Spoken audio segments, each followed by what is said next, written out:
Ultimately আসলে অর্থনীতির জায়গাটাই না আমি আমি আমি সে প্রসঙ্গে আসতেছি। অর্থনীতির মেরুদণ্ড ধরেন ব্যাংকিং সিস্টেমটা কি, ব্যাংকিং এ তো ধরেন যারা ব্যাংকের মালিকানা শেয়ার থাকে, ডিরেক্টর প্রথম একটা ব্যাংকের লাইসেন্স নেন, কয়েকজন মিলে একটা নির্দিষ্ট সার্টেন একটা অ্যামাউন্ট আপনার বাংলাদেশ ব্যাংকে জমা রাখতে হয়, তারপরে পাবলিকের টাকা দিয়ে ব্যাংক চলে। সে কিছু ঋণ দেয়, ঋণ নেয়, কিছু অংশ নিজের মেনটেন্যান্স খরচ হিসেবে রাখে, বেতন ভাতা হিসেবে রাখে, এটাই তো ব্যাংকিং সিস্টেম। কিন্তু ব্যাংকিংয়ের যে ব্যাপারটা, ধরেন আজকে যদি আমি আপনি কোনো ব্যাংকে হুমড়ি খেয়ে সব টাকা উঠানো শুরু করি, ধরেন যারা ব্যাংক চালায় তাদের কাছে একটা অ্যাপ্রক্সিমেট হিসাব থাকে যে কি পরিমাণ টাকা তার হাতে থাকা লাগবে, কি পরিমাণ মানুষকে লোন দেওয়া লাগবে। কিন্তু এটা একটা মানে এই একটা রেগুলার প্র্যাকটিসে চলে আর কি। ধরেন আমাদের ওই বডির বিভিন্ন মেকানিজমের মতো পিএইচ কত থাকতে হবে, আরবিসি ডব্লিউবিসি কত থাকতে হবে, ওরকম।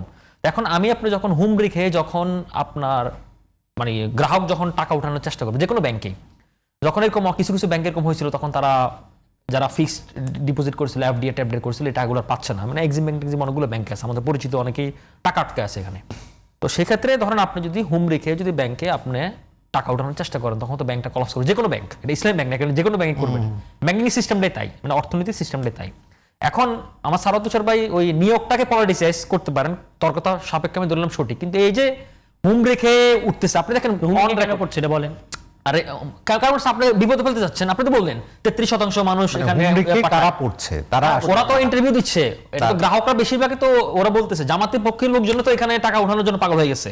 তারাই তো বলতেছে যে ভাই আমরা জামাতের রাজনীতি করি। আপনি দেখেন ইন্টারভিউতে অন ক্যামেরাতে তারা বলতেছে। এখন ধরেন আপনি যদি ধরেন কথার কথা, আজকে যদি আপনি ইন্টেনশনালি ধরেন এনসিবি জামাত, মানে এটার মধ্যে একটা ইন্টেনশন আছে। হ্যাঁ ইন্টেনশন আছে। এখন আপনি যদি শুধু আমি ইসলামের কথা বলতেছি না, যে কোনো ব্যাংকে ধরেন আপনি যদি বলেন কথার কথা, ধরেন আমরা এখানে 10 জন মানুষের মধ্যে আমাদের একটা সার্টেন ব্যাংকে মানে একটা সিঙ্গেল ব্যাংকে, যে কোনো একটা XYZ একটা ব্যাংকের মধ্যে আমাদের 8 জনের অ্যাকাউন্ট আছে, আমরা মিলে প্ল্যান করলাম যে 8 জনের টাকা কালকে উঠে ফেলবো, তাহলে ব্যাংকটা পরদিন কলাপস করবে। আমি একটা উদাহরণ সবকে বললাম। তো আপনি ওটাকে পলিটিক্স দেখেন, ওটাকে পলিটিক্স দেখতেছেন না। মানে এটা জাস্ট একটা, আপনি তো বললেন, আপনি ডেটাগুলো দিলেন, আমি ডেটাগুলো রিঅ্যাকশনকে বেশি বলতে পারবেন, আগে অ্যাকশন বলেন, অ্যাকশনের পরে না অ্যাকশন। আচ্ছা শুনুন, অ্যাকশন হচ্ছে ধরেন অ্যাকশনে না রিঅ্যাকশন। অ্যাকশন হচ্ছে ধরেন আপনি একটা এমডি নিয়োগ করলেন, তাই না, বা আপনি একজন ডিরেক্টর নিয়োগ করলেন, সরকার নিয়োগ করলো। এখন তার যদি আপনি যে অভিযোগগুলো করতেছেন, হ্যাঁ এটার ব্যাপারে আমি আপনার আগের শোটাতে আপনি উপস্থাপক ছিলেন না, কিন্তু আমি মানে অনেকগুলো ডেটা দিয়ে আমি দেখাইছিলাম যে বাংলাদেশ পৃথিবীতে কখনো এই দৃষ্টান্ত নাই যে যারা পূর্ববর্তী ব্যাংকের হাত থেকে সরকার ব্যাংক ওদের দায়িত্ব নিচ্ছে, জাতীয়করণ করছে, পূর্ববর্তী আবার তাদেরকে মালিকানা ফেরত দেওয়ার, বাংলাদেশ এটা হয়েছে। এটা আমি স্বীকার করে নিচ্ছি, এটা করা উচিত হয় নাই। এবং এটা নিয়ে একটা ইন্টারেস্টিং আইনও আছে, অ্যান্টি কোলোমস্কি ল। ইউক্রেন হয়েছে প্রিভাত ব্যাংক দখল করার প্রেক্ষিতে 2016 সালে। পরবর্তী হাইকোর্টের রায় সে আপিল করার পরও সে আর ফেরত পায় নাই।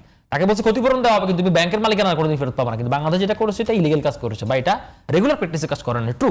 কিন্তু ব্যাপারটা হচ্ছে ধরেন আপনার এই যে নিয়োগ দেওয়ার ফলে আপনি এটা নিয়ে সমালোচনা করতে পারেন, আপনি সেটা নিয়ে মতামত যাচাই করতে পারেন, পার্লামেন্টে আলোচনা হচ্ছে, সব জায়গায় আলোচনা হতে পারে, কিন্তু আপনি তো আপনার বাহিনীকে এভাবে লেলিয়ে দিতে পারেন না। তাহলে তো যে কোনো ব্যাংকে কলাপস করবে, যে কোনো প্রতিষ্ঠানে কলাপস করবে। তো শুধু সেটাকে তো আপনার দেখতে হবে। এখন সরকার সেটাতে উদ্যোগ নিচ্ছে, কারণ আপনি যে বলছেন যে অভিযোগগুলো আসছে, সেই অভিযোগগুলো সরকার তদন্ত করার চেষ্টা করতেছে যে সিএসআর সত্য মিথ্যা আমি জানি না, 22,000 কোটি টাকা উঠাচ্ছে, বা আমাদের সরকার কিন্তু অনেক কিছু জিনিস। আমি আরেকটা কথা আপনাকে বলি, ধরেন আমি আজকে অনেকগুলো ডেটা নিয়ে আসছিলাম, টাইম নিয়ে হয়তো বলবো আপনাকে। এবং ওই যে ডক্টর আবুল বারাকাতের যে তত্ত্ব নিয়ে, তত্ত্বের একটা প্রভাব তত্ত্ব না, ধরেন পৃথিবীতে এইটা আপনি একমত না যেটি বলেছেন, বিএনপি এই তত্ত্বের প্রভাবে সরকার কোনটা, এই যে মৌলবাদের অর্থনীতি যে তত্ত্বটা ছিল আর কি। আচ্ছা এটা উনি কোন মিন করা পুরোটা কি বুঝেছে আমি জানি না। যাই হোক, আমি আপনাকে যেটা বলি সেটা যখন পৃথিবীতে অনেকগুলো দেশে যখন ব্যাংক কলাপস করছে, পরবর্তী সেই দেশগুলো কিভাবে ঘুরে দাঁড়াইছে, আমি উদাহরণ আপনাকে দিই। আমেরিকা 1929 থেকে 30 সালে যখন রুজভেল্ট হয়েছিল, তখন আপনার মনে আছে কিনা জানি না, পাবলিক ব্যাংক হলিডে করছিল, মানে সব ব্যাংক বন্ধ করে তখন সেই এটাকে পুনঃসংস্কার করছিল।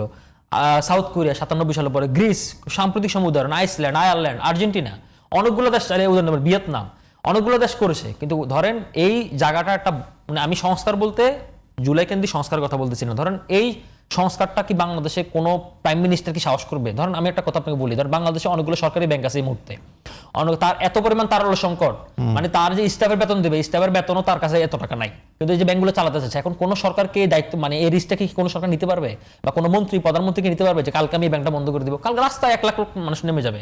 কিন্তু ধরেন আপনাকে আমি বলি, সংস্কার এই জিনিসটাকে আমরা মেডিকেল টার্মে কি বলি, একটা উদাহরণ আপনাকে দিই, ঘটনা আপনাকে বলি। একবার আমাদের কাছে একটা রুগী আসছিল, শোনেন, ডায়াবেটিক ফুটের গ্যাংগ্রিন হয় না, তখন তার পায়ের পাতায় ছিল, পায়ের পাতা গ্যাংগ্রিনটা ছিল, বাট এটাকে আর রিকভার করা যাচ্ছিল না, ড্রেসিং করে কোনোভাবে অ্যান্টিবায়োটিক দিয়ে এটাকে সারানো যাচ্ছিল না, মানে এটা মানে ব্লাড সাপ্লাই লস হয়ে গেছে। আমরা বলছিলাম এটা কেটে ফেলতে হবে, শুধুমাত্র আপনার পায়ের গোড়াল এটা। তখন ওই যে পেশেন্ট এবং পেশেন্ট পার্টিকে আমরা কখনো কনভিন্স করতে পারি না যেটা কেটে ফেলতে হবে, তার ভালোর জন্যই বলছি, তো সে রাজি হয় নাই। তারপরে সে ডিসচার্জ নিয়ে চলে গেল, 2 মাস পরে সে আসলো, তার পছন্দটা একটু পর্যন্ত দিল, পর তার পুরো পাটা কেটে ফেলতে হলো। এখন আমাদের জাতিগতভাবে আমরা ইমোশনালিস্ট, আমরা অপরচুনিটিস্ট। এই জাতিকে ঠিক করতে হলে মানে আপনার খুবই ব্রুটাল হতে হবে ওই সেন্সে রাষ্ট্রের সংস্কারের ক্ষেত্রে। ধরেন এখন ধরেন প্রাইম মিনিস্টার আপনি যে বলছেন ধীরে ধীরে উনি অনেকগুলো ডিসিশন নিচ্ছে, উনি কিছু কিছু ডিসিশন নিচ্ছে, ওনার দলের এমপি মন্ত্রী ওনার প্রতি খেপা। কেন আপনাকে বলি, ধরেন এই যে বিএনপি সরকার তো আইন করলো এখন যে কোনো সরকারি শুল্কমুক্ত এমপিরা গাড়ি নিজ করতে পারে না। আপনি জানো তো, আমি শেষ করি 10 সেকেন্ড শেষ করে দিই এটা আলাপটা। দেখবেন এটা নিয়ে অনেকে মানে খুবই নাকশ, প্রধানমন্ত্রীর উপরে খুব নাকশ। আর একটা উদাহরণ আপনাকে দেখি, কিছুদিন আগে সরকার বলছে যে মানে এমপিরা যে বাৎসরিক 5 কোটি টাকার একটা আমলে গেলে আমরা 15 কোটি 20 কোটি টাকা করে খরচ করছে, এখন এটাকেও সরাসরি বন্ধ করে দিছে। তাই এই জায়গাগুলা মাননীয় প্রধানমন্ত্রী এগুলোকে ধীরে ধীরে অ্যাড্রেস করতেছে, রাতারাতি উনি সবকিছু করতে পারবে না। তো আমরা মনে করি যে ব্যাংকের জিনিসটা এটা ডেফিনেটলি সত্য, পৃথিবীতে কোনো উদাহরণ নাই যারা পূর্ববর্তী মালিকানা সালামের কথা আমি বলছি, যাদের কথাই বলুন না কেন, কিন্তু আমরা চাই যে একটা সুষ্ঠু রেগুলেশনের মধ্যে যাক এবং সেটাতে যদি কোনো তার রন্ধ্রে রন্ধ্রে যদি কোনো পলিটিক্স খুঁজে থাকে সেটাকে বের করা সরকার বের করা